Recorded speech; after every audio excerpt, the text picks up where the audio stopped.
The first Japanese invasion of the Korean peninsula had ended in an embarrassing failure. Hideyoshi's grand dreams of conquest had been decisively checked at the first hurdle, and the people of Korea had managed to liberate the vast majority of their country from invading forces, with plenty of Chinese assistance.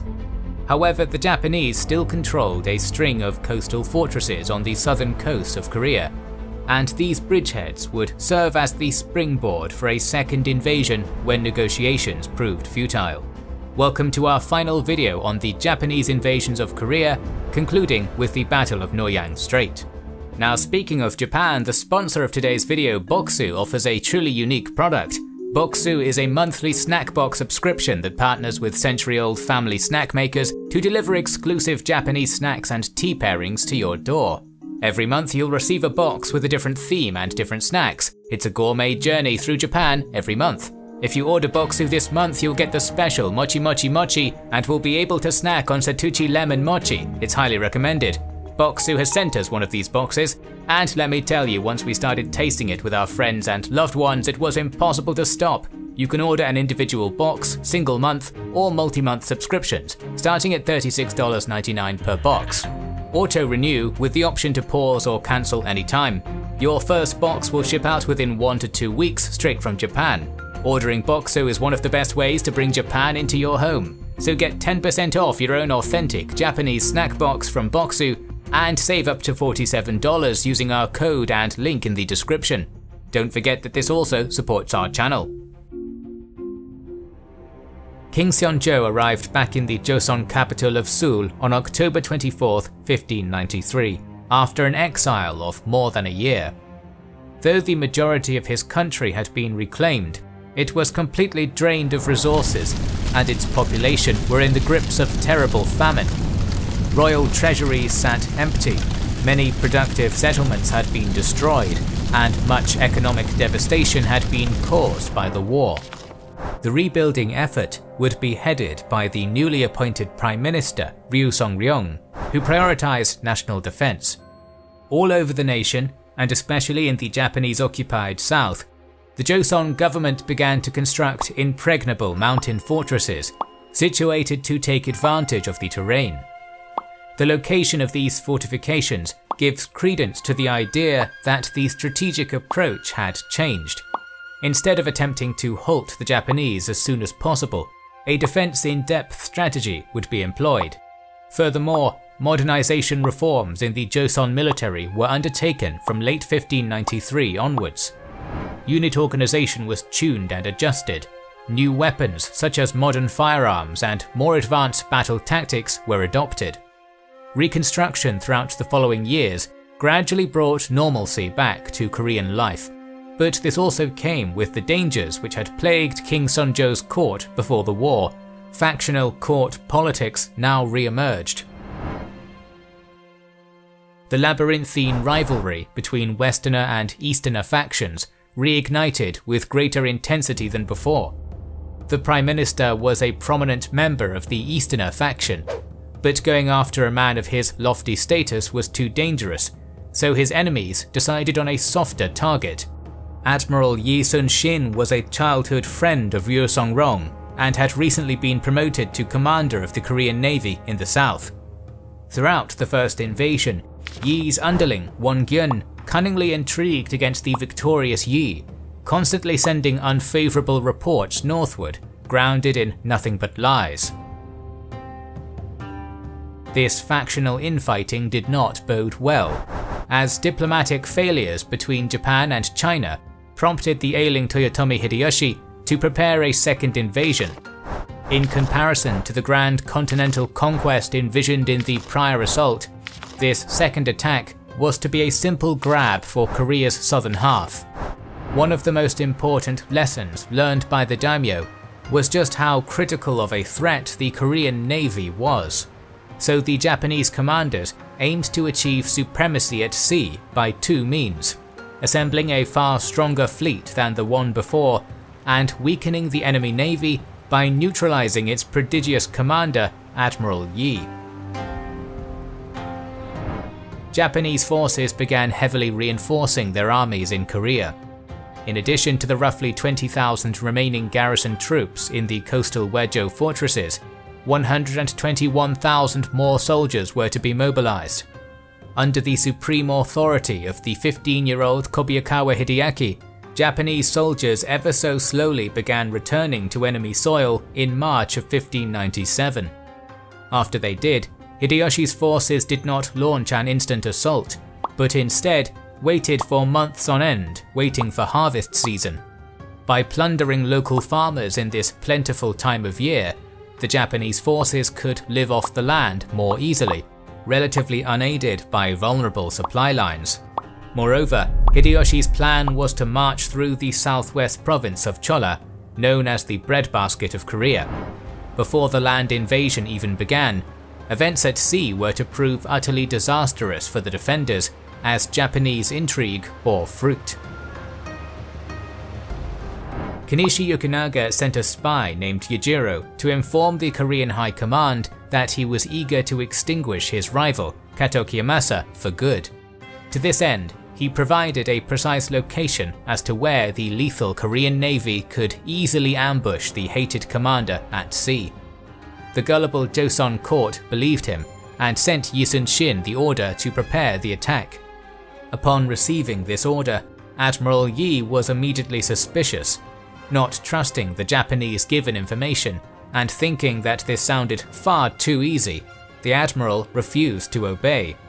In response, officials were dispatched to dispose and arrest the heroic naval commander, replacing him with none other than the wily intriguer himself, Won Gyun, who immediately began proving himself totally incompetent. The Japanese ploy had worked wonders, and it seemed the dangerous Admiral Yi was neutralized forever. Soon after this, Yujiro once again informed the Joseon court of a location they could easily ambush another Japanese fleet. This time, however, Admiral Yi was not present to advise caution. In late August of 1597, Won Gyun sailed towards Busan with over 2,000 ships, many of which Admiral Yi had painstakingly constructed. The new blundering admiral walked straight into the Japanese trap. In the Battle of the Chilchon Strait, almost the entire Korean navy was utterly destroyed and Won Gyun perished. Only 13 ships survived the catastrophe. News of the disaster reached Seoul soon after it occurred, and the king swiftly made the only decision he could. Yi Sun-shin was reinstated as supreme naval commander. With the seas around Korea now swept clean of enemy ships, the Japanese two ground thrusts began on September 11th, comprising Ukita Hideie's 49,600 strong left army and Mori Hidetomo's 65,300 strong right army. This was to be a brutal and pitiless invasion, undertaken with a degree of savagery unseen in 1592. Hideyoshi's orders were now to mow down everyone universally without discriminating between young and old, men and women, clergy and laity. With this in mind, the advance began. Ukita Hideie was the first to engage in a significant battle, during which he besieged and eventually sacked the city of Namwon before pushing on. However, the tide turned when a small number of Ming reinforcements, led by General Yang Hao, managed to ambush and defeat Japanese forces at Jiksan. This prevented any further incursions towards Seoul, and was the furthest extent of the invasion's progress. The daunting prospect of more gigantic Chinese armies joining the Koreans, and a forthcoming winter, meant that turning back south was the only realistic choice. With the invasion on land stalling in late 1597, we now turn back to focus on Yi Sun-shin, who, after being reinstated as naval commander in the south, had only 13 ships to work with. Nevertheless, his mere presence cheered up the local population, who often greeted him as a saviour. "Our admiral has come again, now we can be safe," shouted one local peasant. However great his bravery or ability, what could Admiral Yi do with only 13 ships against hundreds? he first set to reasserting discipline and order.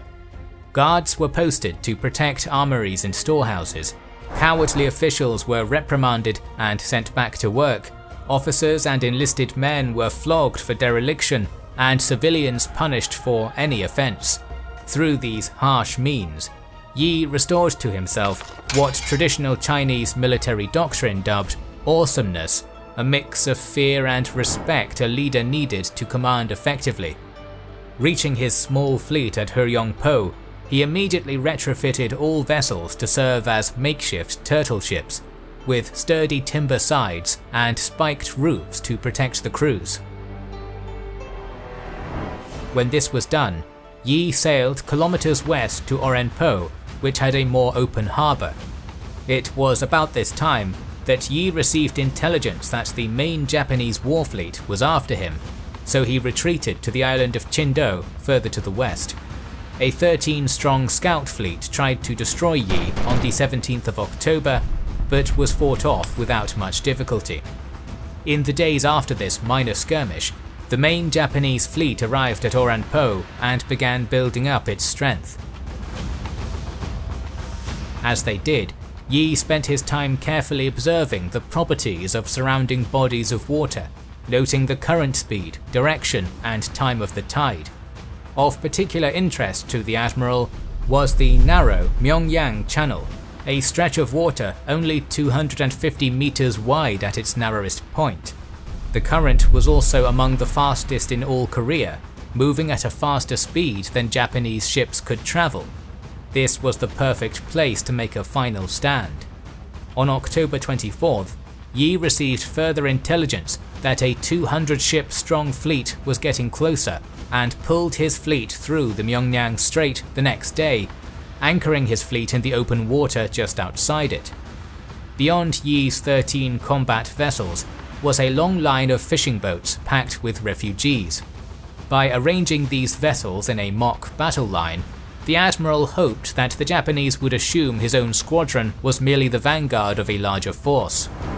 That night, with everything set as he wanted, Yi summoned his commanders to an audience, telling them that "He who seeks death shall live, he who seeks his life shall die." At dawn the next day, the main Japanese armada of 200 to 300 ships approached the southern end of the Myeongyang Strait. As Yi had predicted, this huge mass of ships was unable to pass through the narrow channel of Myeongyang in one group, and so it began to split into separate squadrons. All was going according to plan. It was only when the first enemy ships began to emerge into the open water that Yi ordered the attack. The Japanese fleet had not realized the Koreans were there, but were finally notified by the cannons and fire arrows that began to attack them. However, as the admiral's flagship blasted the stunned enemy warships, the other ships in his fleet began to lag behind, witnessing the extraordinary odds they faced. However, threats of punishment and Yi's dogged determination motivated his captains to catch up and fight. At this point, the meager 13-ship Korean fleet was completely enveloped by at least 130 Japanese vessels. The battle that ensued was unlike anything the Korean Navy had ever experienced before. Outnumbered by biblical proportions, their stronger ships rammed their weaker counterparts with reinforced prows, blasted them from all sides with point-blank cannon fire, and set them alight with fire arrows. The massive Japanese flagship suffered the brunt of this battering and was soon in flames and sunk. Despite being outnumbered by such a margin, the Japanese still could not even touch Yi's ships. Assault after assault was made up the Narrows by the numerically superior Japanese, but Yi's flagship stood like a castle at the mouth of Myeongyang, leading the defense which repelled each attack. Then, as the Great Admiral had anticipated, Myeongyang's northward current suddenly reversed, pulling the attacking Japanese ships back into the Narrows. They quickly became bunched together, some even smashing into one another and sinking. At this moment, the Koreans attacked with the tide at their back, inflicting massive casualties on the hapless Japanese fleet as the clash shifted back into the Narrows. By the time Hideyoshi's reinforced fleet managed to squeeze back through the Narrows and into open water, 31 of its ships had been destroyed. Once again, Admiral Yi had lost no ships at all. Badly shaken by their experience in the Channel, the Japanese armada fell back all the way to Busan. It would not again gain access to the Yellow Sea, nor would it venture this far west to challenge Yi again.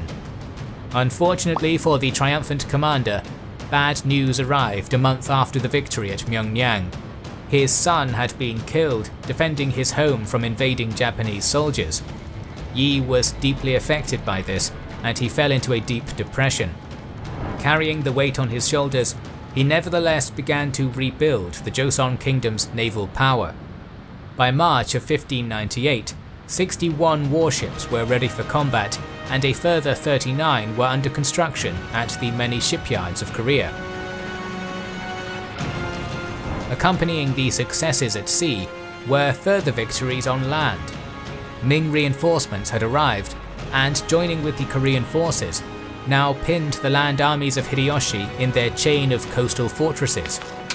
Then on September 18, 1598, Toyotomi Hideyoshi passed away at the age of 62.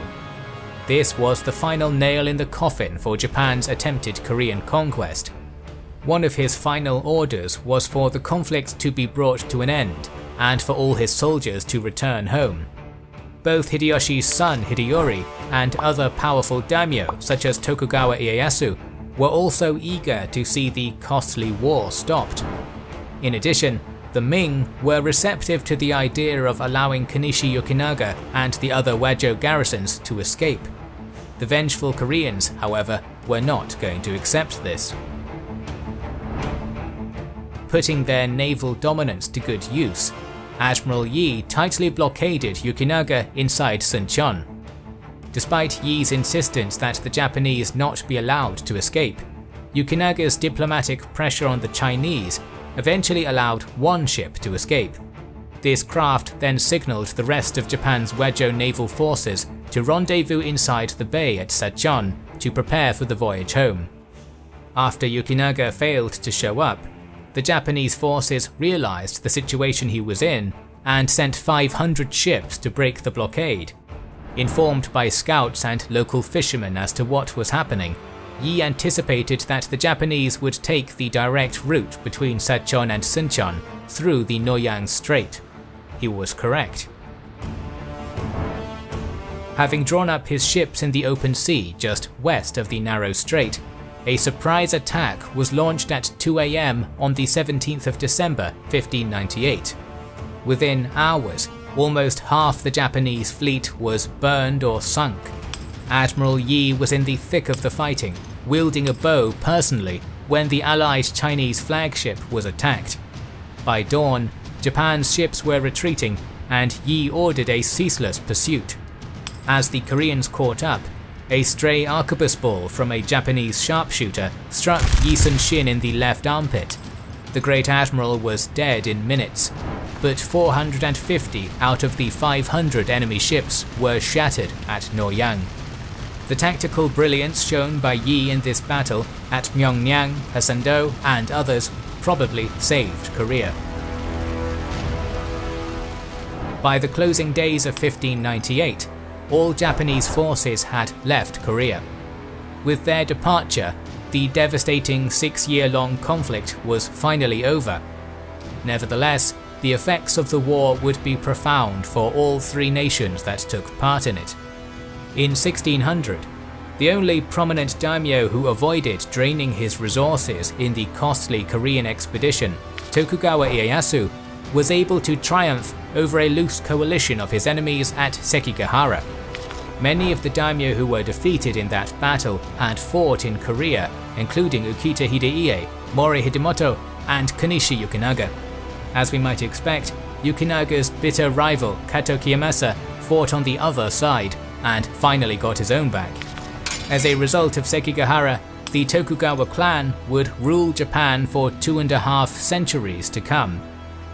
The victorious Ming and Joseon dynasties were gravely weakened by the war with Japan, making them easy prey for other invaders from the north.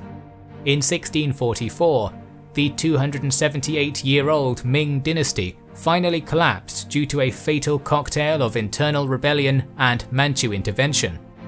Their subsequent Qing dynasty would last until 1912 and would prove to be generous overlord to the Koreans, whose hermit kingdom remained independent and largely cut off from the world until Japan's imperial restoration in the late 1800s. We always have more stories to tell, so make sure you are subscribed and have pressed the bell button. Please consider liking, commenting and sharing, it helps immensely. Our videos would be impossible to make without our kind patrons and YouTube channel members, whose ranks you can join via the links in the description to know our schedule, get early access to our videos, access our Discord and much more. This is the Kings and Generals channel, and we will catch you on the next one.